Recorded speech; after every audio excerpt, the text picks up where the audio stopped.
Imagine waking up on a Tuesday in the middle of summer.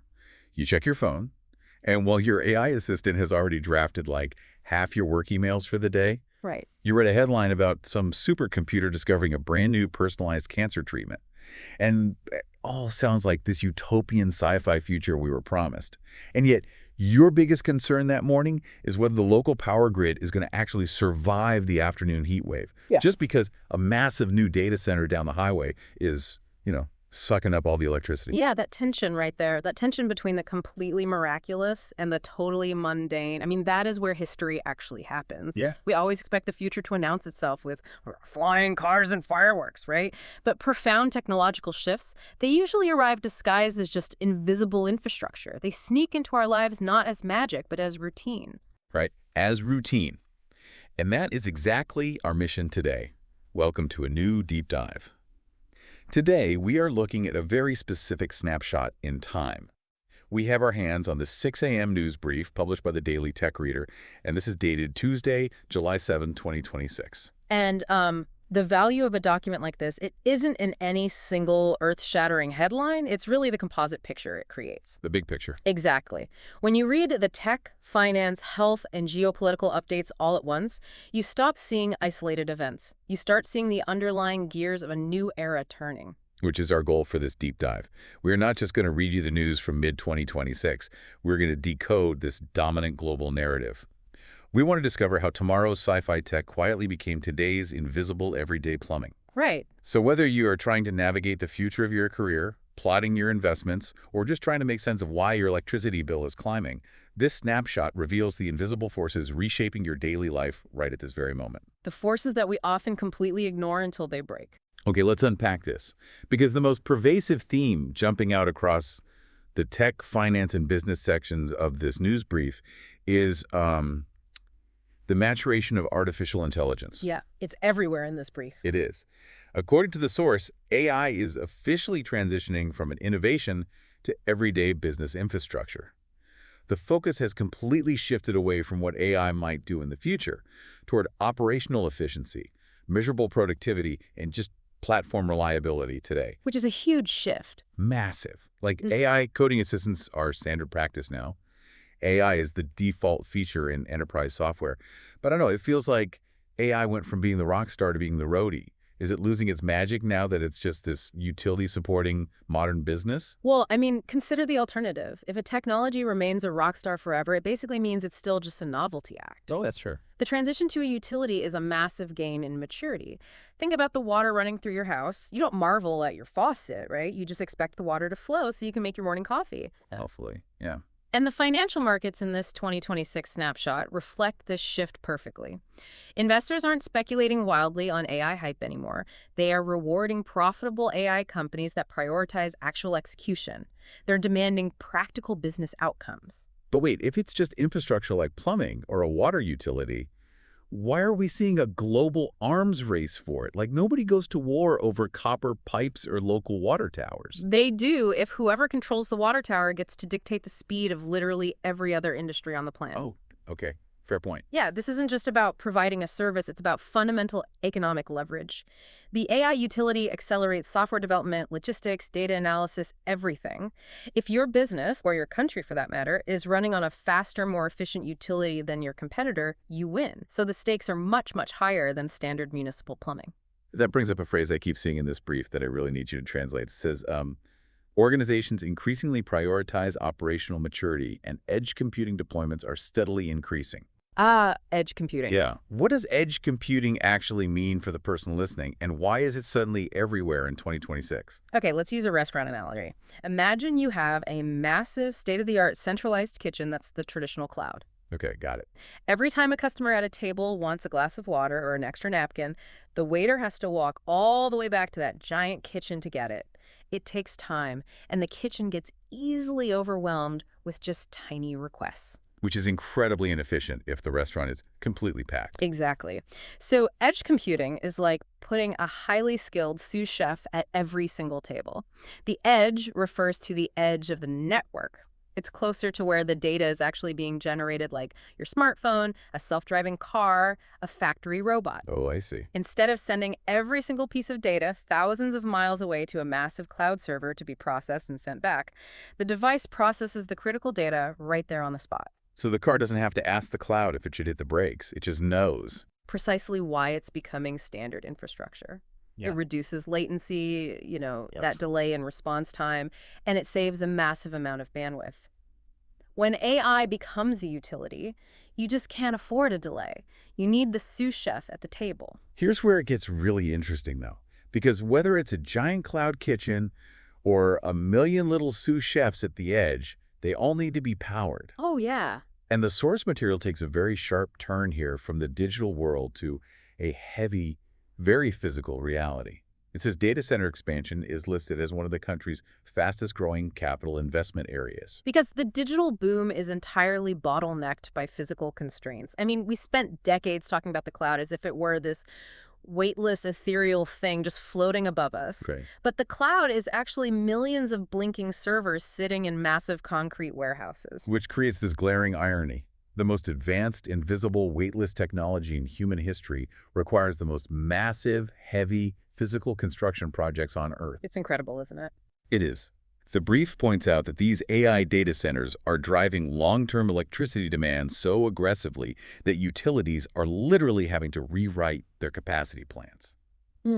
Are we hitting a physical wall in our digital world? We're hitting a transmission and generation wall. Look, you can write the most brilliant, world-changing AI algorithm ever conceived, but if you don't have the concrete to build the data center, the copper for the transmission wires, and the immense electricity generation to cool the servers, that algorithm is completely useless. Just sitting on a hard drive somewhere. Right. The servers generate so much heat that just keeping them from melting down requires industrial-scale water and power resources. Which explains the massive focus on grid modernization in the brief. It mentions renewable energy investment remains strong, but nuclear energy is attracting renewed, heavy investment. Plus, battery storage deployment and natural gas are stabilizing the grid. Yeah, that renewed interest in nuclear is a direct reaction to the AI energy squeeze. Data centers need baseload power. They run 24/7. Right? They don't sleep. Exactly. Solar and wind are crucial, but they are intermittent. The sun sets, the wind dies down. Nuclear provides massive, uninterrupted, carbon-free energy, which is why tech companies are suddenly so interested in financing nuclear reactors themselves. And we are seeing this physical bottleneck in the hardware itself, too. The brief notes semiconductor manufacturing remains a national strategic priority with massive domestic construction projects. Yes. So for you, the listener, your digital life is intimately tied to raw materials. Yes. When your local utility bill spikes or you get a rolling blackout notice on a hot Tuesday in July, that is the physical cost of your hyper-efficient digital world. It's all connected. The infrastructure investment and supply chain resilience themes we see in this 2026 snapshot, they aren't separate from the AI boom. They are the foundational requirements for it to even exist. And that physical energy squeeze leads perfectly into the human element of this brief, because the people building this infrastructure are the same ones trying to navigate life inside of it. Let's bring this down to the individual level. How does this digital and physical transformation actually touch the listener's daily routine? Well, the workplace is undergoing a quiet revolution. Hybrid work patterns have stabilized, meaning we've finally found an equilibrium between the office and the home. But the way people are evaluated that is shifting. The brief highlights that skills-based hiring continues to expand. Meaning like a static university degree from 10 years ago is losing its weight compared to what you can actually execute today. Pretty much. Technology is iterating so rapidly that legacy credentials just can't keep up. That is why enterprise AI training programs are growing, and continuous learning provides a lasting competitive advantage now. Wow. You essentially have to treat your own skill set like software that requires constant patching and updating. Which sounds exhausting, honestly. Constantly updating your own human operating system. It's a treadmill for sure. But the flip side of that AI application is human health. And the medical advancements in this snapshot are staggering. AI-assisted drug discovery, precision medicine, genomics research. How exactly is AI assisting drug discovery? Because honestly, I think people just picture a robot in a lab coat holding a beaker. Yeah, the reality is much more fascinating than that. Traditional drug discovery involves physically synthesizing thousands of chemical compounds and then testing them in a wet lab to see if they bind to a specific disease-causing protein. Sounds expensive. It takes years and billions of dollars, and most of them fail. But AI, specifically machine learning models, they can digitally simulate the 3D structures of millions of proteins and predict which chemical compounds will bind to them in a matter of hours. So it's doing all the trial and error digitally before anyone ever even touches a physical chemical. Exactly. It shrinks the discovery phase from years to weeks.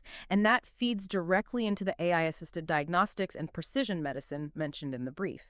Instead of a one-size-fits-all treatment, algorithms can analyze your specific genetic makeup to predict which treatment will work best for your unique biology. That's amazing. I'm going to push back on this medical utopia for a second, because the sources also note a massive point of friction here.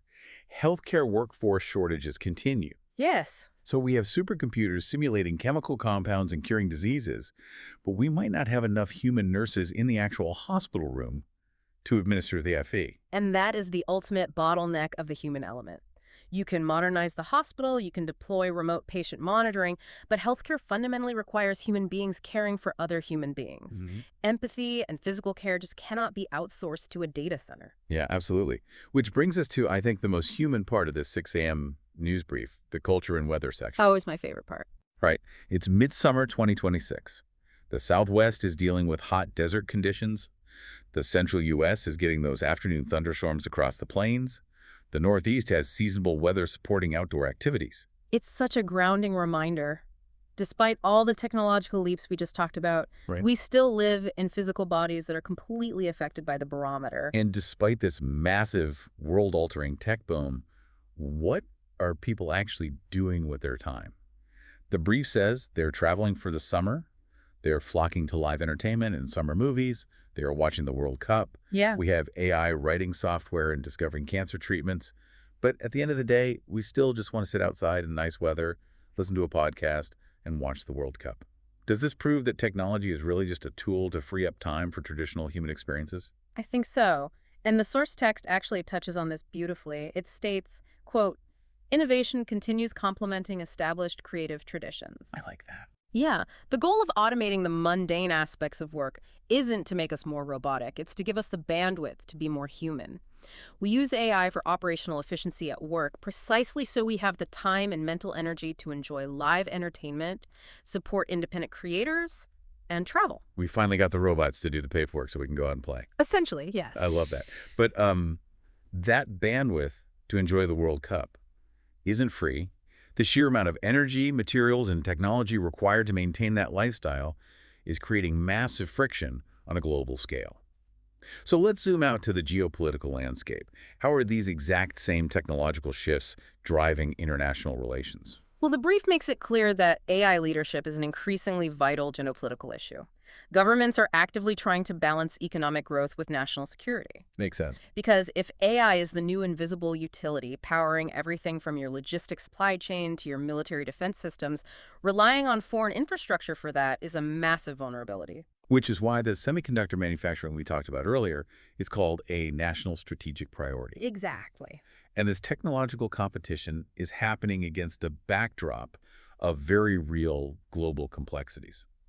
Now, just reporting impartially on what the sources say here, they note that Ukraine and Russia continue their military operations, and NATO remains focused on European security. Right. And they also point out that developments in the Middle East continue to impact global energy markets. Which just highlights how interconnected the whole globe is. The interconnected nature of all this is critical. A disruption in the Middle East impacts global energy prices, right? Which impacts the cost of running those massive AI data centers, which then impacts the economic growth of the nations relying on that digital infrastructure. It's a domino effect. And the climate itself is applying pressure to these systems too. The brief mentions European heat is affecting their physical infrastructure and agriculture, driving global climate resilience projects. So it's a very complicated, very fragile globe. It is. But humanity isn't just looking inward to solve these problems. The science and space section of this brief is wild. AI is accelerating scientific discovery in material science. Quantum computing research is progressing steadily. Fusion energy research is maintaining momentum. And those three fields, they are deeply intertwined. Let's take quantum computing, for example. Traditional computers process information as ones and zeros, like a coin that is either heads or tails. Standard binary stuff. Right. But a quantum computer uses quantum bits, which can exist in multiple states at once. It's like the coin is spinning in the air, being both heads and tails simultaneously. Which allows it to process certain complex problems, exponentially faster than a regular computer? Exponentially faster, which is exactly what you need to simulate new complex materials at the atomic level. And that advanced materials science is what allows breakthroughs in fusion energy, which is basically trying to build a miniature star on Earth to solve the energy crisis we talked about earlier. And you need those new materials and energy sources to reach for the actual stars.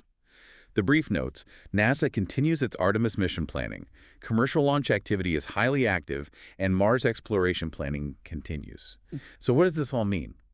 Are we looking at a new space race? Or is the race for AI dominance, the race for quantum computing, and the race to Mars essentially the exact same competition now? The boundaries between these fields have completely dissolved. Scientific discovery, space exploration, and national security have merged into a single strategic imperative. Interesting. Think about it. You cannot plan a sustainable Mars exploration mission without advanced materials science. You cannot develop those materials without quantum computing.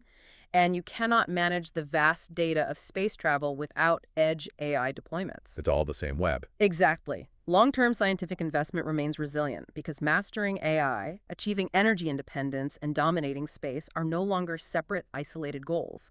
They are the foundational, interconnected requirements for global leadership. If you lag behind in one, you lag behind in all of them. 100%. Okay, let's bring this all together for you listening right now.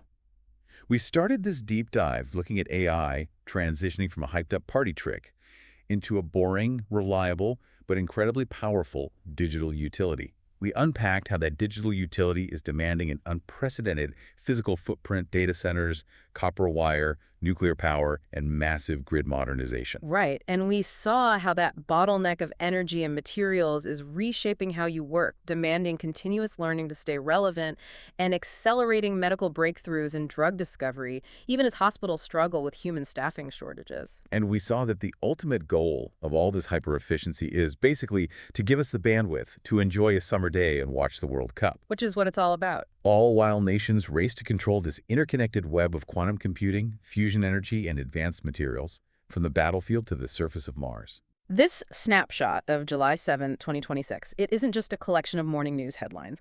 It is the blueprint of the world you are navigating today. The strategic decisions your company is making, the price of your electricity bill, the targeted medications available at your pharmacy, they are all tethered to this massive execution phase of technology. Which leaves me with one final thought I want you to mull over as you go about your day. We talked about how AI has become the invisible plumbing, the new mundane utility underlying our power grids, our drug discovery, our software development, and our national security. And we love the convenience of turning on the tap and having the water flow without thinking about it. We do. But what happens if that invisible utility experiences a blackout? As our world becomes perfectly optimized, hyper-efficient, and entirely reliant on this single, massive digital infrastructure, how fragile have we inadvertently made ourselves? Something to think about the next time you turn on your phone. Thanks for joining us on this deep dive. We'll see you next time.